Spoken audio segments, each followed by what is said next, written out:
Hi friends, నేనైతే దొండకాయ పచ్చడి పెడుతున్నానండి. ఈ దొండకాయలు నేను 100 గ్రాములు తీసుకున్నాను. ఇలా చిన్నగా కట్ చేసుకోవాలి. దీనికి కావలసిన పదార్థాలు ఏంటి అంటే, ఒక ఎల్లిగడ్డ తీసుకోవాలి, ఇట్లా అక్క ముక్క దంచుకోవాలి.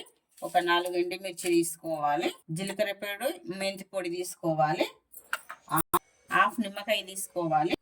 నూనె అయితే కాలిందండి. నేనైతే ఫస్ట్ పోపు గింజలు వేస్తున్నాను, వెల్లిపాయ వేస్తున్నాను, ఎండిన మిర్చి వేస్తున్నాను.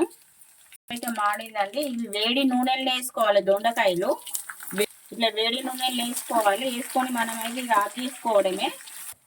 నిమ్మరసం పిండుతున్నాను. మనము సరిపడేంత కారం వేసుకోవాలి. సరిపడే అయ్యేంత వరకు మనం ఉప్పు వేసుకోవాలి. ఇదిగో పచ్చడి రెడీ అయిపోయిందండి. ఇది మనకి నెల రోజుల దాకా నిల్వ ఉంటుంది పచ్చడి.